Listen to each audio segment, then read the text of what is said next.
ఓం నమ శివాయ. ఈ భూమి మీద మనం ఎంతకాలం జీవించినా కూడా చివరికి ఏదో ఒక రోజు ఈ శరీరాన్ని వీడి మరణాన్ని పొందాల్సిందే. అయితే మరణం తర్వాత ఏం జరుగుతుందనే విషయంపై చాలామందికి అపోహలు ఉన్నాయి.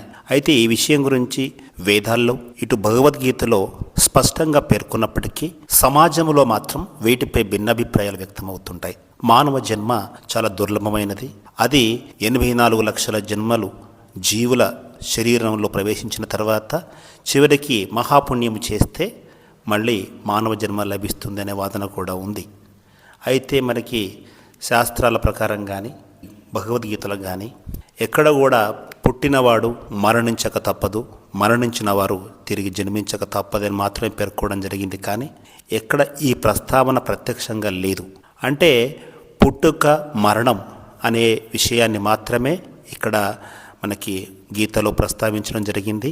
ఈ పుట్టుక మరణం అనేది ఆత్మ పుడుతుంది, ఆ శరీరము పెరిగి పెద్దదైన తర్వాత వృద్ధాప్యం చేరుకున్న తర్వాత తిరిగి మళ్ళీ మరణిస్తుంది, మళ్ళీ తిరిగి జన్మిస్తుంది.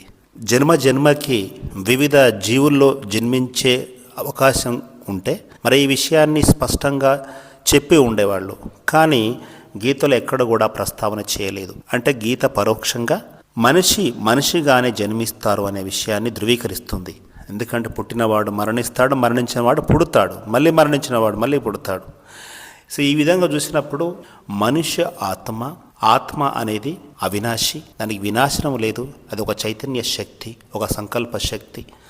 ఆ సంకల్ప ప్రకాశవంతమైన శక్తి, దానికి వినాశనం లేదు. కనుక అది ఒక జన్మ నుంచి మరో జన్మకి తన కర్మానుసారంగా, కర్మల ఫలితానుసారంగా, మంచి చెడుల ఆధారంగా జన్మ లభిస్తుంది.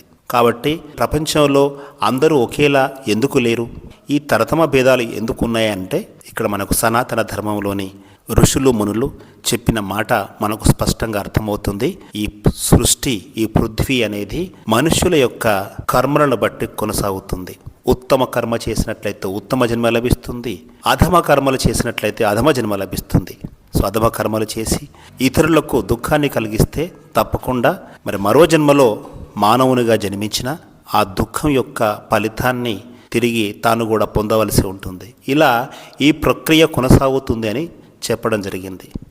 మనం వాస్తవంగా చూసినట్లయితే మరి ఈ జటిలమైన ప్రశ్న, భగవంతుడు ఉన్నారు, వారు అందరినీ సమంగా చూస్తారు, భగవంతుడు అందరినీ సమంగా చూస్తూ కూడా ఎందుకు ఇలా తరతమ భేదాలు ఉన్నాయి అంటే ఆత్మ యొక్క చేసిన పుణ్య పాప కర్మల ఆధారంగానే.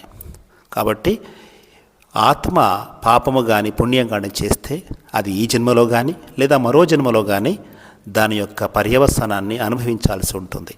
అంతేగాని పర్యవసానాన్ని అనుభవించడం కోసం మానవ జన్మ కాకుండా మరో జీవిగా జన్మించాల్సిన అవసరమే లేదు. ఎందుకంటే మరో జీవిగా జన్మిస్తే ఆ జీవికి ఉండే లక్షణాలు, మానవ ఆత్మకు ఉండే లక్షణాలు భిన్నమైనవి. కాబట్టి ఆ జీవిలో ఆత్మ పొసగలేదు. ఇక్కడే మనకు చక్కని పరిష్కారం ఉంది. తప్పు చేసిన వారికి మరి ఇక్కడ పేదరికం కావచ్చు, అనారోగ్య సమస్యలు కావచ్చు, ఇలా ఏదో రూపంలో వెంటాడుతుంటాయి. మరి పాపానికి దుఃఖము, అదేవిధంగా పుణ్యానికి సుఖం లభిస్తుంది.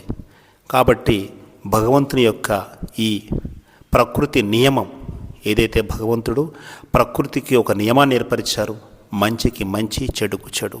ఒక ఫలాన్ని నాటితే తిరిగి అది ఫలాన్ని ఇచ్చినట్టుగానే మనం మంచి పనులు చేసి సాటివారికి సహాయపడితే అది పుణ్యంగా మారుతుంది. అది ఏదో ఒక సమయంలో తిరిగి మళ్ళీ మనకు సహాయం రూపంలోనో ఏదో ఒక రూపంలో మన దగ్గర చేరుతుంది. కాబట్టి ఆత్మ అవినాశి, ఆత్మ ఎప్పుడూ కూడా మనుష్యాత్మగానే జన్మిస్తుంది.